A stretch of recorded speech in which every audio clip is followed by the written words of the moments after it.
Assalamu alaikum. Today's topic for our discussion is proximal convoluted tubule. अब हमने last video में देखा था कि हमने क्लासेस डिस्कस की थी क्लासिफिकेशन में, तो उसमें सबसे पहला जो हमारे पास सेगमेंट था वो हमारे पास था प्रॉक्सिमल कन्वोल्यूटेड ट्यूब्यूल का। तो प्रॉक्सिमल कन्वोल्यूटेड ट्यूब्यूल का मेन फंक्शन क्या है? हमारे पास सोडियम बाइकार्बोनेट की एब्जॉर्प्शन, सोडियम क्लोराइड की एब्जॉर्प्शन, ग्लूकोज, अमीनो एसिड और अदर ऑर्गेनिक जो सोल्यूट्स हैं उनकी एब्जॉर्प्शन होती है। लेकिन जो मेन जो प्रोमिनेंट इसका वर्क है वो है हमारे पास सोडियम बाइकार्बोनेट और सोडियम क्लोराइड की रीएब्जॉर्प्शन। अब इनकी रीएब्जॉर्प्शन कैसे होती है ये हम फिजियोलॉजी में देखेंगे। अब इसमें क्या है, प्रॉक्सिमल ट्यूब्यूल में लाइक जो फिल्ट्रेशन हो रही है ग्लोमेरुलस में, उसका जो फिल्ट्रेट है उसकी ऑस्मोलैरिटी है वो प्रॉक्सिमल ट्यूब्यूल में चेंज होती है या नहीं होती। तो ऑस्मोलैरिटी क्या है वो हमारे पास सेम रहती है। लाइक जितने आयन एब्जॉर्ब हो रहे हैं उसी तरह वाटर भी एब्जॉर्ब हो रहा है या एक्सक्रीट हो रहा है, तो हमारे पास क्या है, ऑस्मोलैरिटी जो है वो हमारे पास सेम रहेगी। ऑस्मोलैरिटी हमारे पास प्रॉक्सिमल ट्यूब्यूल में वैसी ही रहेगी जो कि ग्लोमेरुलर फिल्ट्रेट की पहले से है। तो इसमें हमारे पास रीएब्जॉर्प्शन की प्रोपोर्शंस क्या है, हमारे पास 66% सोडियम आयन्स रीएब्जॉर्ब होते हैं, 85% हमारे पास NaHCO3 एब्जॉर्ब होता है, के पॉजिटिव 65 होता है और 60% हमारे पास वाटर रीएब्जॉर्ब होता है। इसके अलावा जो है हमने बताया था कि इसमें इस सेगमेंट में हमारे पास ऑर्गेनिक एसिड सिक्रेटरी सिस्टम्स भी प्रेजेंट है, जो कि जिनके थ्रू जो है वो हम क्या हमारे पास यूरिक एसिड है, non steroidal anti inflammatory drugs हैं, डाययूरेटिक्स हैं, वो भी हमारे पास सीक्रेट होती हैं इसके थ्रू। और इसके अलावा हमारे पास ऑर्गेनिक बेस सिक्योरिटी सिस्टम्स में कौन कौन से प्रेजेंट है, हमारे पास क्रिएटिनिन प्रेजेंट है और कोलिन प्रेजेंट है middle of the proximal tubule में, और ये रिस्पॉन्सिबल होते हैं क्रिएटिनिन की सिक्रेशन में और कोलिन की सिक्रेशन में। तो हमारे पास क्या क्या सीक्रेट हो रहा है, सोडियम बाइकार्बोनेट की रीएब्जॉर्प्शन हो रही है, सोडियम क्लोराइड की, ग्लूकोज की, अमीनो एसिड्स की और ऑल ऑर्गेनिक सॉल्यूट्स की। ऑस्मोलैरिटी भी सेम रहेगी हमारे पास, और इनके प्रोपोर्शंस को हमने डिस्कस किया। और हमारे पास क्या है, ऑर्गेनिक एसिड सिक्रेटरी सिस्टम्स क्या होते हैं। अब आ जाते हैं इसकी फिजियोलॉजी पे कि सोडियम और इनकी बाइकार्बोनेट की रीएब्जॉर्प्शन होती कैसे है प्रॉक्सिमल ट्यूब्यूल में। अब ये देखिए तो ये हमारे पास सोडियम प्रॉक्सिमल कन्वोल्यूटेड ट्यूब्यूल है, ये हमारे पास ब्लड या इंटरस्टिशियम को फेस कर रहा है सरफेस, इसको क्या कहते हैं, बेसोलेटरल सरफेस। हमने लास्ट पे भी हमने बताया था कि बेसोलेटरल सरफेस वो होती है जो कि हमारे पास इंटरस्टिशियम या फिर ब्लड को फेस कर रही होती है, और ल्यूमेन और यूरिन वाली वो सरफेस होती है जो कि हमारे पास एपिकल सरफेस होती है। अब ये हमारे पास बेसोलेटरल सरफेस है, ये हमारे पास एपिकल सरफेस है। यहाँ पे वो अंश शो किए गए हैं जो कि यूरिन में है, और यहाँ पे वो हैं जो हमारे पास ब्लड में है, और ये हमारे पास इंटरसेलुलर सरफेस है। तो यहाँ पे सबसे पहले जो हम देखेंगे किस ट्रांसपोर्ट का काम है, हमारे पास है ये प्रेजेंट NHE3। अब ये किसका डेरिवेटिव है, लाइक इसका एब्रिविएशन है वो है हमारे पास sodium hydrogen ion exchanger. Sodium hydrogen ion exchanger जो है वो हमारे पास एंटीपोटर के तौर पे काम करता है। अब सवाल पैदा होता है कि एंटीपोटर होता क्या है।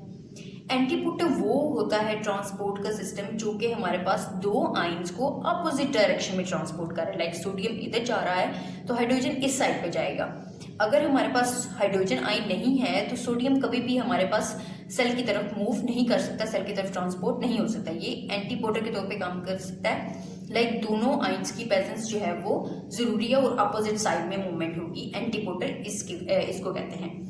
अब ये जो है हमारे पास एपिकल सरफेस में प्रेजेंट है और सोडियम हाइड्रोजन आयन एक्सचेंजर, अब ये सोडियम को अंदर की तरफ मूव कर रहा है और हाइड्रोजन को इसकी तरफ मूव कर रहा है। अब हाइड्रोजन जब सोडियम आयन जो है वो हमारे पास सेल की तरफ आ जाएगा तो इसकी कंसेंट्रेशन जो है वो सेल में ज़्यादा नहीं हो सकती, तो इसके कोरेस्पोंडिंग जो है वो हमारे पास यहाँ पे क्या प्रेजेंट है, ATPase पंप। अब ATPase पंप क्या है, सोडियम पोटाशियम ATPase पंप। अब ये बेसोलेटरल मेम्ब्रेन पे प्रेजेंट है और ये क्या कर रहा है, एक्सचेंज कर रहा है Na पॉजिटिव को एक्सचेंज फॉर पोटाशियम के। अब पोटाशियम जो है वो ब्लड या इंटरस्टिशियम में जो प्रेजेंट है वो हमारे पास सेल में आ रही है, और सोडियम जो है वो रीएब्सॉर्ब होके हमारे पास ब्लड में जा रहा है।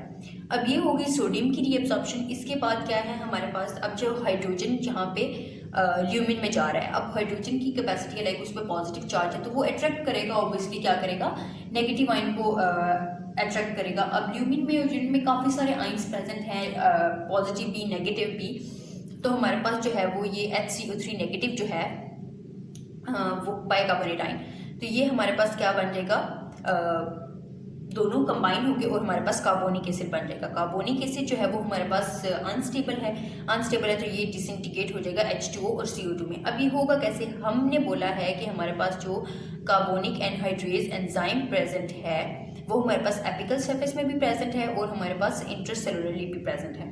अब इस कार्बोनिक एनहाइड्रेज एंजाइम का क्या हुआ कि वो ये इस कार्बोनिक एसिड को डिसइंटीग्रेट कराएगा H2O में और CO2 में। अब ये H2O और CO2 जो है वो हमारे पास मूव करके इंटरसेलुलर सरफेस में आ जाएंगे। CO2 और H2O यहाँ पे फिर से कार्बोनिक एनहाइड्रेज, जहाँ पे उसने उसकी डिहाइड्रेशन कराई है यहाँ पे रिहाइड्रेशन हो रही है, लाइक फिर से कम्बिनेशन हो रहा है और यहाँ पे फिर से H2CO3 बन रहा है। लेकिन आपको पता है कि वो जो है अनस्टेबल है तो फिर से वो डिसइंटीग्रेट हो जाएगा H पॉजिटिव में और HCO3। जो प्रोसेस इधर हो रहा था सेम वैसा ही प्रोसेस एक्सचेंज में हो रहा है। अब H पॉजिटिव और HCO3 नेगेटिव बन गया। अब ये जो H पॉजिटिव है ये तो सोडियम आयन को अवेलेबल हो जाएगा ताकि वो ट्रांसपोर्ट हो जाए, उसकी ट्रांसपोर्ट के लिए अवेलेबल हो जाएगा। और HCO3 नेगेटिव कहाँ जाएगा? ये भी हमारे पास रीएब्जॉर्ब हो जाएगा। रीएब्जॉर्ब होगा, इस ट्रांसपोर्ट का क्या नाम है हमारे पास? HCO3 negative Na positive symporter. अब ये सिम्पोर्टर क्या होता है? सिम्पोर्टर वो होता है जो कि दो आयंस को सेम डायरेक्शन में मूव कराए। यहाँ पे अपोजिट डायरेक्शन था और यहाँ पे सेम डायरेक्शन है, इसीलिए इसको एंटीपोर्टर कहा था और ये सेम डायरेक्शन में, तो इसको क्या कहेंगे? सिम्पोर्टर कहेंगे। अब ये सिम्पोर्टर जो है वो हमारे पास इन दोनों को ब्लड की तरफ रीअब्सॉर्ब कराएगा। इनकी हो गई रीअब्सॉर्प्शन। अब जब इन दोनों की कम्बिनेशन हो रही है तो एक पॉइंट ऐसा आएगा जब हमारे पास जो है वो HCO3 नेगेटिव अवेलेबल नहीं होगा। अवेलेबल नहीं होगा तो हमारे पास H पॉजिटिव की कंसंट्रेशन ज़्यादा हो जाएगी। H पॉजिटिव की कंसंट्रेशन ज़्यादा होगी तो pH जो है वो हमारे पास डिक्रीज हो जाएगी बहुत ज़्यादा। इसके रेगुलेटरी मैकेनिज्म के लिए हमारे पास Cl नेगेटिव जो है वो हमारे पास प्रेजेंट होगा ल्यूमेन में। अब इसकी जो ट्रांसपोर्ट होगी सेल में हो जाएगी as in exchange of base. अब ये हमारे पास जो है वो पूरी कंप्लीट फिजियोलॉजी है प्रॉक्सिमल कन्वोल्यूटेड ट्यूब्यूल की। हाँ, इसमें हमने सब कुछ डिस्कस कर लिया है। पहले सोडियम आयन एक्सचेंजर का काम, फिर Na पॉजिटिव के पॉजिटिव ATPase पंप का काम, और फिर उसके बाद आ गया है हमारे पास, इसके बाद आ गया है कार्बोनिक एनहाइड्रेस भी हमने डिस्कस कर लिया है कि हमारे पास हाइड्रेशन के लिए और रिहाइड्रेशन के लिए रिस्पॉन्सिबल है और कहाँ प्रेजेंट है हमारे पास एपिकल सरफेस में भी और इंट्रासेलुलरली भी प्रेजेंट है। फिर आ गया HCO3 नेगेटिव Na पॉजिटिव सिम्पोर्टर का काम।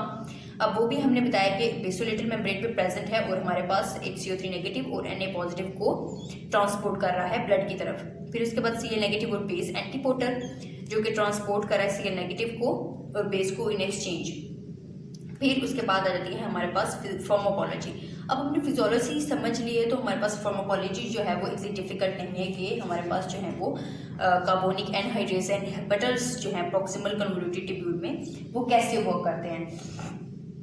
अब जो हमारे पास फार्माकोलॉजी है, कार्बोनिक एनहाइड्रेस जो है वो हमारे पास काफ़ी सारे नेफ्रॉन साइट्स में प्रेजेंट है, लेकिन जो प्रीडोमिनेंट लोकेशन हमने डिस्कस किया वो हमारे पास कौन सी थी? हमारे पास एक तो हमारे पास एपिकल सरफेस में प्रेजेंट है और एक हमारे पास इंट्रासेलुलरली प्रेजेंट है। अब जब हम यूज करेंगे कार्बोनिक एनहाइड्रेस इनहिबिटर्स, वो क्या करेंगे हमारे पास? वो जो है वो इसको इनहिबिट करा देंगे।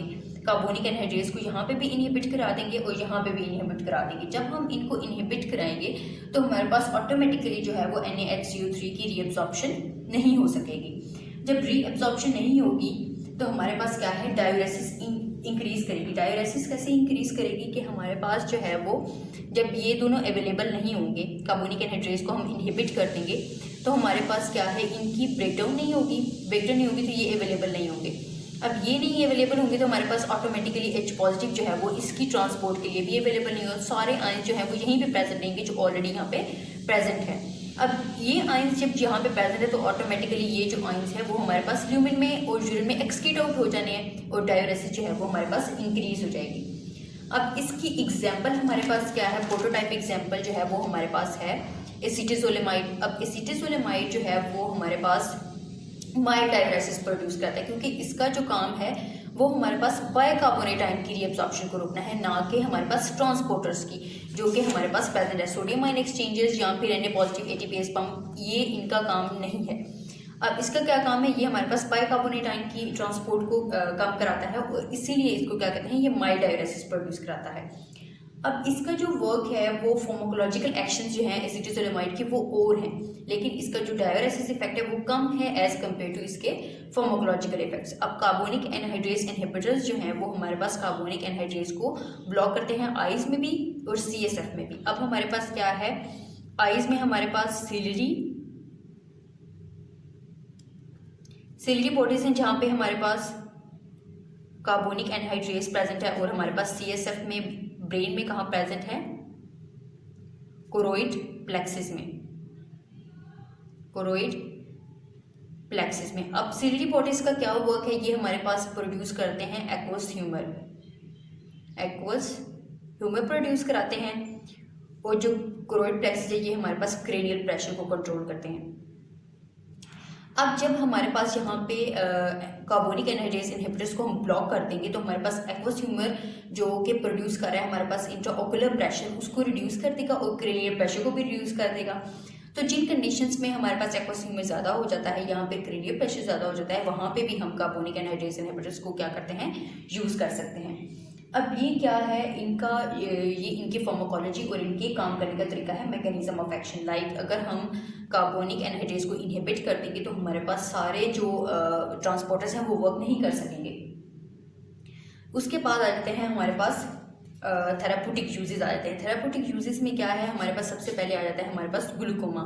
अब ग्लूकोमा की कंडीशन हमने यहाँ डिस्कस की है कि हमारे पास यहाँ पे इंट्राओकुलर प्रेशर जो है वो ग्लूकोमा में इंक्रीज होता है। इंट्राओकुलर प्रेशर इंक्रीज होता है तो हम क्या करेंगे, कार्बोनिक एनहाइड्रेस इनहिबिटर्स यूज करेंगे जो कि क्या करेंगे, एक्वस ह्यूमर की प्रोडक्शन को कम कर देंगे और इंट्राओकुलर प्रेशर ऑटोमेटिकली जो है वो कम हो जाएगा। फिर जनरली अल्कलाइनाइजेशन है। अब जब हमारे पास HCO3 नेगेटिव जो है वो बहुत ज़्यादा लॉस हो जाएगा तो हमारे पास अल्कलाइन पीएच हो जाएगी। अब जब अल्कलाइन पीएच हो जाएगी तो हम बहुत सारे एसिड्स की सिक्रीशन के लिए इसको यूज़ कर सकते हैं। लाइक जब एसिड्स आएंगे, अल्कलाइन मीडियम होगा तो जल्दी जल्दी न्यूट्रलाइजेशन हो जाएगी और हमारे पास एसिड्स की जो सिक्रीशन है वो स्पीड अप हो जाएगी। फिर उसके बाद मेटाबॉलिक अल्कलोसिस है और एक्यूट माउंटेन सिकनेस है। जैसे हमारे पास हमने एमएसएस में डिस्कस किया था हमारे पास मोशन सिकनेस होती है, वैसे ही हमारे पास माउंटेन सिकनेस को भी ट्रीट किया जा सकता है ऐसे। और फिर उसके बाद आ जाती है हमारे पास फार्माकोकाइनेटिक। फार्माकोकाइनेटिक क्या है, एसिटिल्कोलामाइड जो है वो हमारे पास ऑरली अवेलेबल है, 1 to 4 टाइम डेली देते हैं और ये सीक्रेट कर जाती है प्रॉक्सिमल कन्वोल्यूटिव ट्यूब से। फिर आ जाते हैं एडवर्स इफेक्ट्स। एडवर्स इफेक्ट्स में क्या है, हमारे पास मेटाबॉलिक एसिडोसिस हो जाती है माइल्ड। अब जब हमारे पास HCO3 नेगेटिव जो ज़्यादा एक्सक्रीट हो जाता है और H पॉजिटिव की कंसनट्रेशन ज़्यादा हो जाती है तो ये जो है हमारे पास कम हो जाती है। फिर उसके बाद पोटाशियम डिप्लीशन है। अब यहाँ पे नेफ्रॉन के सेगमेंट में मुझे भूल गया है लास्ट पे बताना कि यहाँ पे पोटाशियम की भी डिप्लीशन साथ साथ होती रहती है। लाइक इसका कोई स्पेसिफिक ट्रांसपोर्टर नहीं है लेकिन इसका मैकेनिज्म भी जो है वो अननोन है। लाइक पोटाशियम कैसे डिप्लीट होती है, जब ज़्यादा पोटाशियम डिप्लीट हो जाएगी तो हमारे पास पोटाशियम डिप्लीशन का एडवर्स इफेक्ट शो होगा। उसके बाद रीनल स्टोन्स है, लाइक क्लोराइड जो है, कैल्शियम सिट्रेट जो है वो जब एक्सक्रीट आउट नहीं होगा तो हमारे पास रीनल स्टोन्स बन सकते हैं। और ड्राउजीनेस जो कि माउंटेन सिकनेस में आती है उसको कहते हैं। अब ये हो गया जो हमारे पास प्रॉक्सिमल कन्वोल्यूटिव की कंप्लीट फार्माकोलॉजी और हमारे पास mechanism of action. I hope आप सबको समझ आ गई होगी।